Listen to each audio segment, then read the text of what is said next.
hana whatsapp maɗa waɗugo expire ba ɗum waɗi expire kuma moƴƴina ɗum hana sata waɗi update majjum ko download majjum. nodi larugo tokkata moƴƴina whatsapp maɗa ko hana sata waɗi download majjum komi da komi maɗa fu soƴƴowo. Assalamu alaikum warahmatullahi wabarakatuh bandiraɓe. Hana ni no giɗani joni giɗɗo hana whatsapp maɗa a turike whatsapp ko a waɗi download majjum ha natini ɗo atata ɗum hollane nder waya ma. Ok, ni no giɗon ni joni on gi ɗum holli ɗum waɗi expire site mo waɗi download majjum. Nde on dari on giyan ɓe kolliyan waɗa download, on gi date ɗum,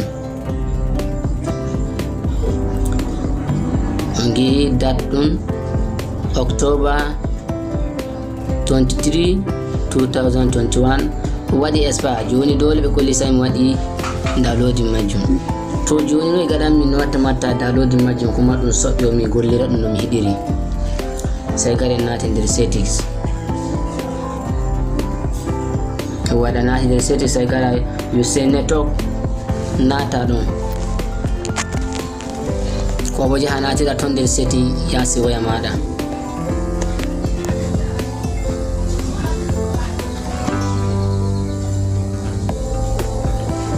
use network ɗo nateten dow jiidirduwol ngol. Ok, sai garen maɓɓen. Ok, to joni on gi maɓɓi ɗum sai mi wara mi change o date ɗum on gi, sai mi wara mi tefa mi waɗa October, mi dara October. Ok, mi waɗa 10 October on gi mi waɗi Sunday 10 October. Ok, sai jalten yasi gaɗen minimize. Ok, da waɗi minimize hana ni sai gara to do whatsapp ɗum gata ɓiɓɓa honno ma jogoɗa hana minti second go'o ko second ɗiɗi. Ewa, to sai gari nati nder application ɗo leyɗo to giɗum ɗo.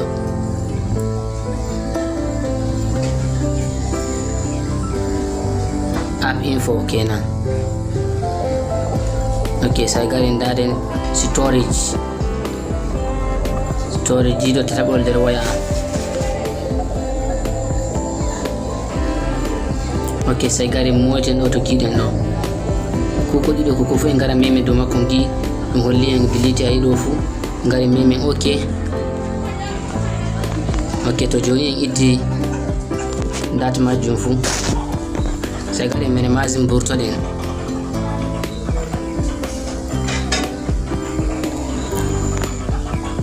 Ok, sai gari en daren dow whatsapp ɗum nati agree and continue. Ok, to joni on dari ɗum holli en gatten nombaji meɗen gi neɗɗo watta number mum waɗa select country ɗum woni ayi watta number muɗum. Ok, to joni sai mo wara waɗa number an,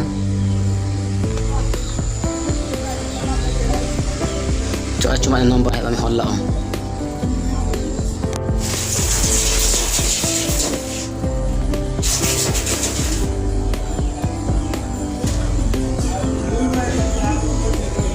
Ok, maɗum nata. Ok, to joni mi hetto code lildo yan code, mi heɗoto code oyi to code ma waɗi fa ɓe gadi verify code ɗum nata continue allows nata allows. Ok, to joni ɗum giɗu wanna en backup kala ko manno ɗum ɗo fu chatting am fu no soƴƴoto dama matti gmail an dow.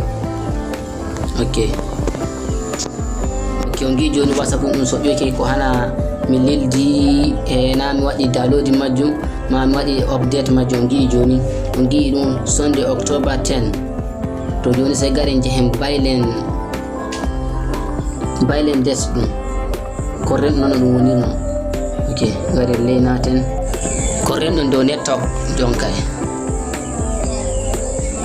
coƴƴen ɗum dow network ɗum wittan to jeggite gaɗon subscribe gaɗon like turan ɗon bandiraɓe heɓa bottoro video ɗum.